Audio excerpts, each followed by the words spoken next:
오늘 우리가 읽은 본문에서 야고보 사도는 형제된 그리스도인들에게, 즉 성도들에게 우리의 실제 삶 가운데 필요한 권면을 주고 있습니다. 이 시간에는 세 가지로 나누어서 말씀을 전하도록 하겠습니다. 첫째는 비방하지 말라, 이렇게 말합니다. 11절에 보니까 이렇게 말씀합니다. 형제들아, 서로 비방하지 말라. 형제를 비방하는 자나 형제를 판단하는 자는 곧 율법을 비방하고 율법을 판단하는 것이라. 내가 만일 율법을 판단하면 율법의 준행자가 아니라 재판관이로다. 우리는 우리 삶 가운데 참 쉽게 남을 비방하고 또 어떤 사람이 남을 비방하는 얘기를 듣습니다.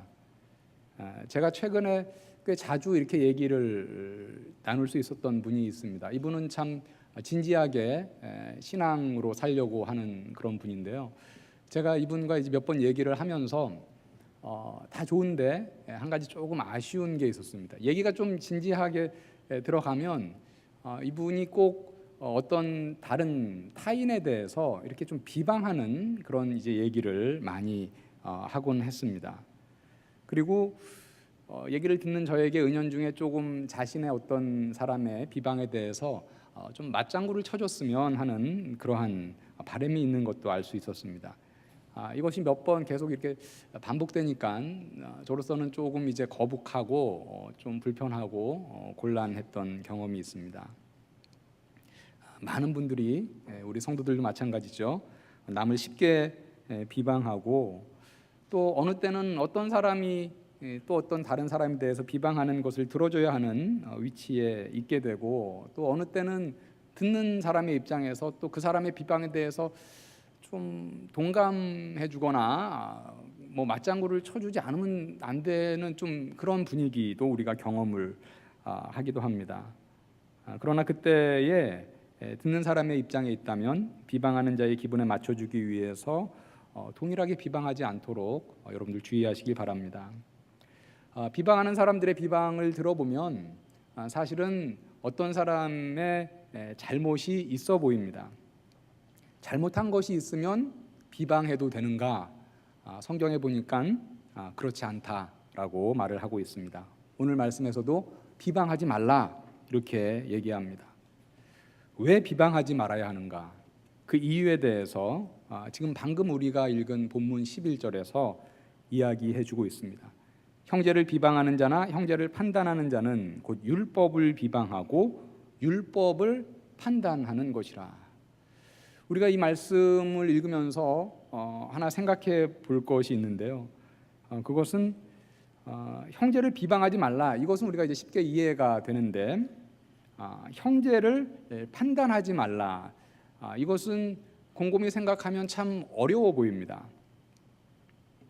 우리가 우리 주변의 사람들이 하는 행위에 대해서 모든 생각을 닫아버리고 모든 판단을 마비시키라는 것인가? 어떤 사람이 분명히 불의를 행한 것이 있는데 거기에 대해서 우리 그리스도인들은 판단하지 말아야 되는가? 사실 우리는 어떤 일이, 우리 주변의 사람들이 어떤 행위를 할 때 그 행위에 대해서 그것이 확실하게 이제 잘못된 것이 있으면 자동적으로 우리가 판단을 하게 됩니다. 그런 판단을 다 하지 말고 생각을 하지 말라는 것인가? 여기서 형제를 판단하는 것은 어떤 행위의 옳고 그름을 인지하는 것을 의미하는 것은 아니고요, 어떤 행위를 한 사람을 정죄하는 것을 말합니다.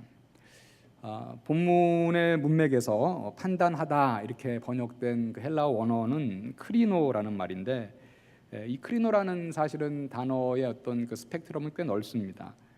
그런데 본문의 문맥에서는 옳고 그름에 대한 단순한 판단을 말하는 것이 아니라 어떤 잘못에 대해서 심판자로서 정죄함을 말하는 것입니다. 예를 들면 이런 것이죠. 어떤 사람이 거짓말을 한 것을 알게 되었습니다. 그럴 때 우리는 그 사람이 거짓말을 한 것은 잘못된 것이다 라고 판단을 즉각적으로 합니다. 그러나 그 사람을 거짓말을 한 죄인으로 정죄는 하지 말라라는 것입니다. 그 사람이 잘못한 것이 아니다라는 것이 아니라 정죄할 수 있는 권한은 하나님 한 분만 갖고 계시다라는 것입니다. 그래서 오늘 본문 12절에도 보니까 입법자와 재판관은 오직 한 분이시니 능히 구원하기도 하시며 멸하기도 하시느니라. 너는 누구이기에 이웃을 판단하느냐? 하나님만 입법자, 하나님만 재판자 한 분이신데 너는 누구이기에 네가 이웃을 판단하느냐? 조금 전에 말씀드렸듯이 이 말은 너는 누구이기에 네가 이웃을 정죄하느냐? 이렇게 반문하는 것입니다. 형제를 비방하는 자나 형제를 판단하는 자, 즉 정죄하는 자는 율법을 비방하고 율법을 정죄하는 것이기 때문에 형제를 비방하지 말라 이렇게 얘기합니다. 형제를 비방하는 것이 왜 율법을 비방하는 것이냐? 이 말은요, 율법에 보면 형제를 비방하지 말라라는 율법이 있습니다. 그런데 우리가 그 율법을 무시하고 그 율법을 거슬러서 행하는 것은 그 율법을 비방하는 것이다, 그 율법을 정죄하는 것이다 라는 것이죠. 구약의 율법 가운데 레위기 19장 16절에 보니까 형제를 비방하지 말라는 율법이 나옵니다. 너는 내 백성 중에 돌아다니며 사람을 비방하지 말며 내 이웃의 피를 흘려 이익을 도모하지 말라. 나는 여호와이니라. 이러한 율법이 있는데 이 율법에서 분명히 비방하지 말라라고 말을 했는데 그 율법을 거슬러서 형제를 비방하는 것은 다름 아닌 율법을 비방하는 것이다, 율법을 정죄하는 것이다 라는 것이죠. 오늘 본문 11절에서 말하고 있듯이 우리는 율법을 비방하고 정죄하는 위치에 있지 않고 하나님의 말씀, 율법을 지켜야 하는 입장에 있습니다. 하나님 한 분만이 12절에서 얘기하듯이 그 율법을 정하시고 또 우리를 구원하시고 하나님의 뜻에 따라 정죄하시고 또 멸하기도 하는 분은 하나님 한 분이다. 그것은 인간의 몫이 아니다. 정죄하는 것은 인간의 몫이 아니다 라는 것입니다. 조금 전에 우리가 우리 주위의 사람의 행위에 대해서 정죄해서는 안 되지만 그 행위의 옳고 그름을 판단할 수는 있다, 이런 말씀을 드렸습니다. 형제를 비방하지 말라는 율법, 레위기 19장 16절, 바로 그 다음 절에 보면 이런 말씀이 있습니다. 내 이웃이 잘못하면 이웃을 견책하라. 너는 내 형제를 마음으로 미워하지 말며 내 이웃을 반드시 견책하라. 그러면 내가 그에 대하여 죄를 담당하지 아니하리라. 이 견책하라라는 것은 책망하라라는 것이죠. 잘못한 이웃을 견책하려면 먼저 이웃이 행한 그 행위가 의로운 행위인가 죄인가를 판단해야 되겠죠. 그러한 판단 없이 그 견책이라는 단계까지 갈 수 없을 것입니다. 즉 말씀드렸듯이 오늘 본문 11절에서 형제를 판단하지 말라라는 것은 단순히 형제의 행위가 옳은가 그른가 이러한 모든 판단을 마비시켜라, 아무런 생각도 하지 말라, 그 말이 아니라 너희들은 그러한 판단할 수 있지만 그 형제를 정죄하지 말라라는 말씀입니다. 예수님도 형제가 잘못하면 형제를 사랑하는 마음으로 그를 권고하라, 이런 말씀을 하신 적이 있습니다. 마태복음 18장 15절과 17절에서 예수께서 이렇게 말씀하셨습니다. 내 형제가 죄를 범하거든 가서 너와 그 사람과만 상대하여 권고하라. 만일 들으면 내가 내 형제를 얻은 것이요 만일 듣지 않거든 한두 사람을 데리고 가서 두세 증인의 입으로 말마다 확증하게 하라. 만일 그들의 말도 듣지 않거든 이방인과 세리와 같이 여기라. 형제가 잘못하면 먼저 그에게 가서 권고하고 그래도 말을 듣지 않으면, 인정하지 않으면 한두 사람을 더 데리고 가서 권고하라, 이렇게 말을 하고 있습니다. 오늘 본문 4장 11절과 12절의 말을 좀 종합해서 풀어드리면 이렇습니다. 우리 그리스도인들은, 성도들은 타인을 비방해서는 안 됩니다. 타인이 잘못한 경우라도 타인을 비방하는 것은 옳지 않습니다. 타인의 행위가 옳은가 그른가에 대해서 생각하고 말씀에 비추어서 판단할 수는 있습니다. 그러나 그 사람이 죄인이라고 정죄하는 것은 우리의 몫이 아니다라는 것이죠. 정죄하고 멸할 수 있는 권한은 하나님만 갖고 계신 권한이라고 얘기를 합니다. 만약에 어떤 이가 잘못 행동을 하면 레위기 19장 17절의 말씀대로 그를 견책 책망해야 합니다. 사랑 어린 책망은 어떤 사람의 행위에 대하여 비방하는 것, 미움으로 비방하는 것과는 매우 다릅니다.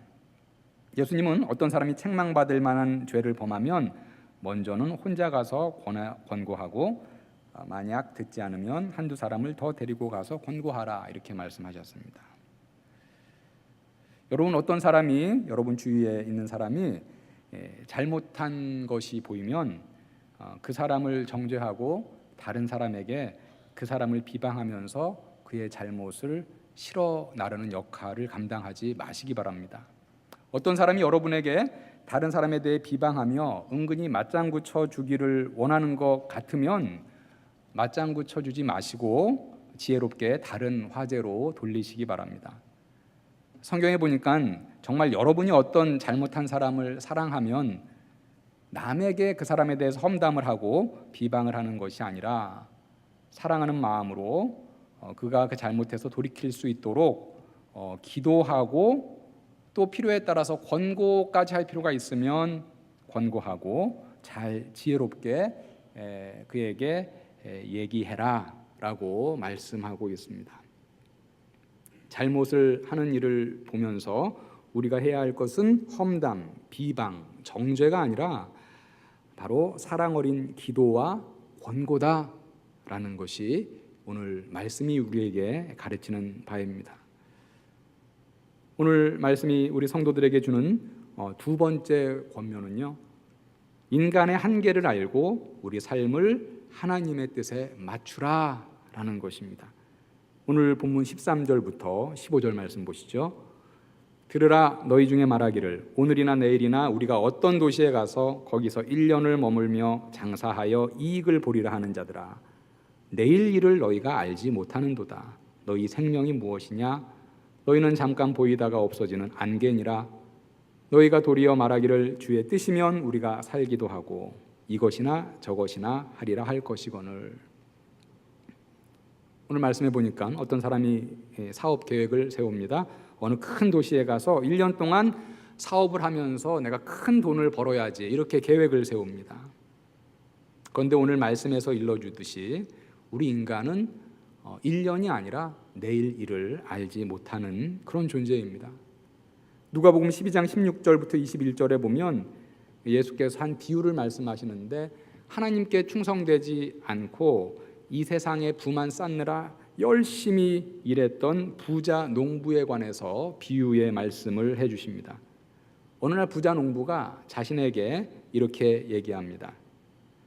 내가 내 영혼에게 이르되 영혼아, 여러 해 쓸 물건을 많이 쌓아두었으니 평안히 쉬고 먹고 마시고 즐거워하자. 이제 내가 이때까지 열심히 일해서 돈을 많이 쌓아두었으니까 이제부터는 먹고 마시고 즐거워하자.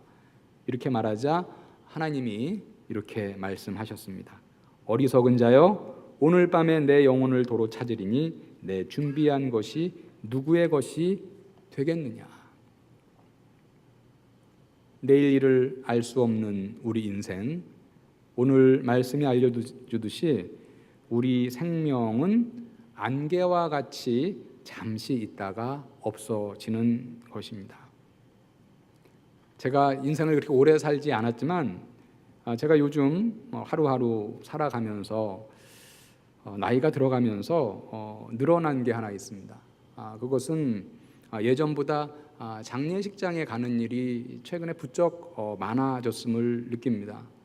예전에는 주로 제 아버지 또래의 장례식에 이렇게 조문을 가는 일이 많았는데, 요즘에는 최근에도 저와 유학 시절 같이 공부했던 제 또래의 목사님의 장례식, 그리고 1년 전까지도 가르쳤던 제자의 장례식, 고등학교 친구의 장례식, 이런 장례식에 가게 되었습니다. 이렇게 젊은 사람들의 장례식에 다녀오게 될 때면 인생의 덧없음에 대해서 다시 한번 곱씹어 보게 됩니다. 제가 한 몇 해 전에 죽음에 대해서 진지하게 반추할 수 있는 그런 계기가 한 번 있었습니다. 2014년 12월 달인데요. 제가 경부고속도로에서 교통사고를 당하여서 3주간 입원했던 적이 있습니다.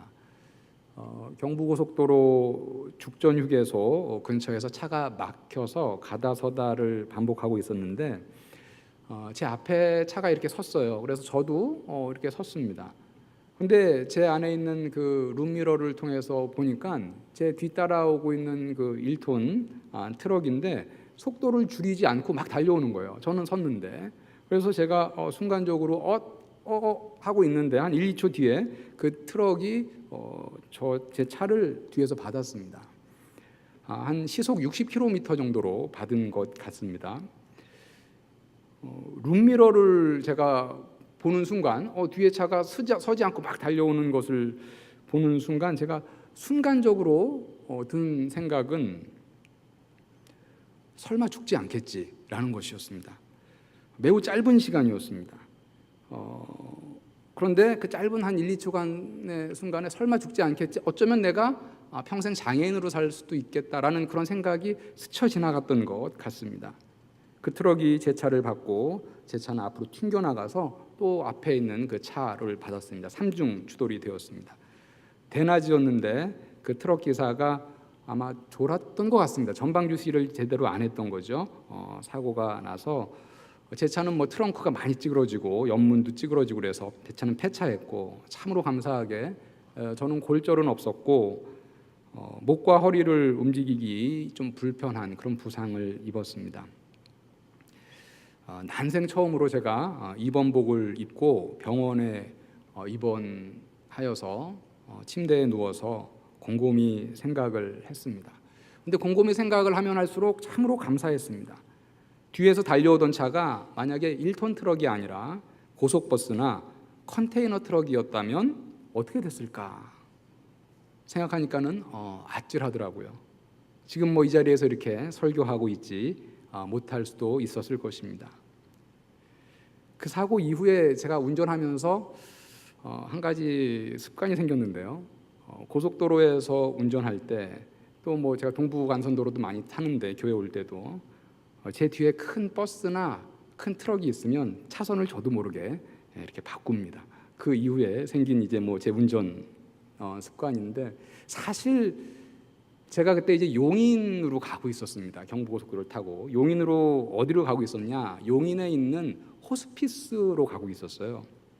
마지막 투병 생활을 하는 선교사님을 뵈려고 용인으로 가고 있던 길이었습니다. 그 선교사님은 제가 미국에서 유학할 때 같이 공부했던 분이셨습니다. 1년 반 전에도 만나서 식사했던 분인데 그분이 췌장암에 걸리셨다가 갑자기 병세가 악화되어서 병원에서도 포기하고 결국 이제 그 용인에 있는 호스피스에서 마지막을 준비하고 있었던 것입니다.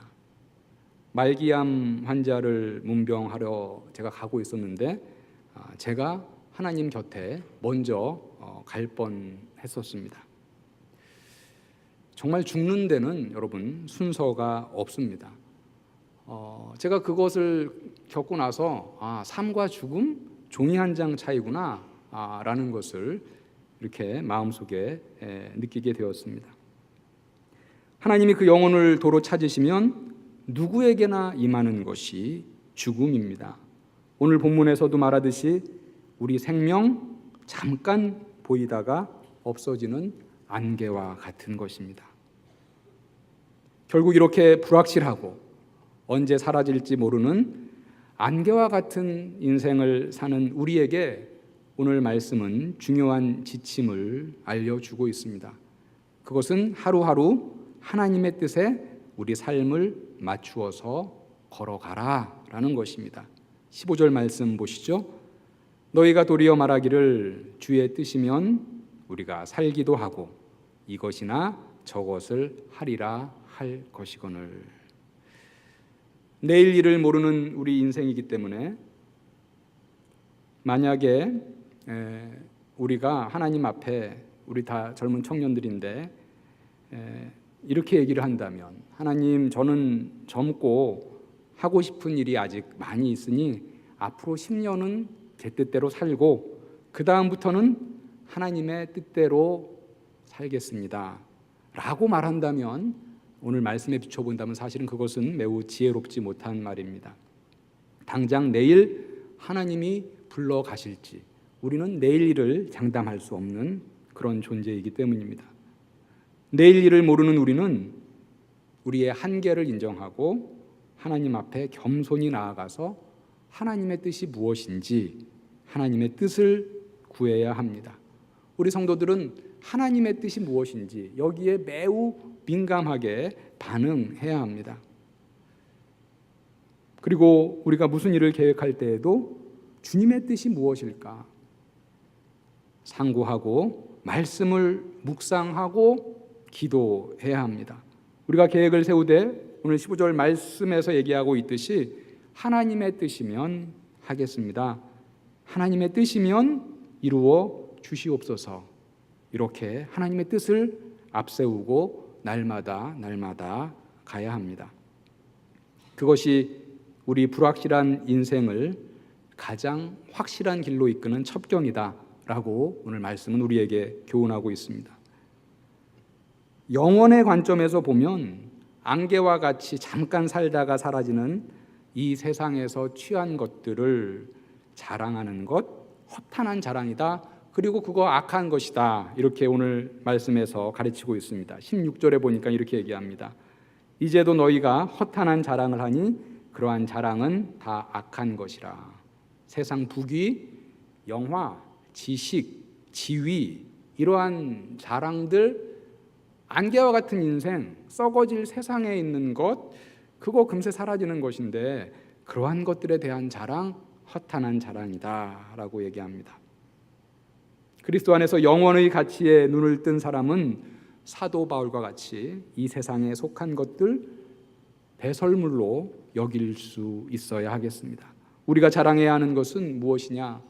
바로 창조주 하나님, 이 세상의 주권자 하나님, 우리의 구원자 하나님, 바로 그 하나님의 자녀가 되었다라는 것이 우리의 자랑거리입니다. 우리의 구원자 예수 그리스도를 믿는 그 믿음을 가지고 나는 하나님의 백성이 되었다라는 것이 우리의 자랑거리입니다. 오늘 말씀이 마지막으로 세 번째로 우리 성도들에게 주는 권면은 성도들이 알고 있는 선을 힘껏 행하라 라는 것입니다. 17절 보시죠. 그러므로 사람이 선을 행할 줄 알고도 행하지 아니하면 죄니라. 여러분, 죄가 무엇이라고 생각합니까? 우리는 일반적으로 악을 행하는 것을 죄로 알고 있습니다. 맞습니다. 악을 행하는 것 죄지요. 그런데 오늘 본문에 보니까 또 한 가지의 죄가 더 있습니다. 선을 행할 줄 알고도 가만히 있는 것, 이것도 죄다라고 얘기합니다. 마치 한 달란트를 받고 아무것도 하지 않아서 후에 주인에게 책망받은 그 종이 지은 죄와 같은 것입니다. 오늘 본문의 문맥에서 보면 내일 일을 모르는 불확실한 인생이 안개와 같이 사라지는 그러한 짧은 인생이 해야 할 것은 세상의 허탄한 것들을 자랑하지 않고 하나님의 뜻을 겸손하게 구하며 하나님의 뜻대로 날마다 살아가는 것인데, 이 불확실한 세상에서 바로 하나님의 뜻대로 날마다 살아가는 것이 바로 그 선이고 그 선을 행하라 라는 것이겠죠. 선을 행할 줄 알고도 행하지 않으면 죄다 라는 것을 우리가 보다 넓게 우리 삶에 적용할 수 있겠습니다.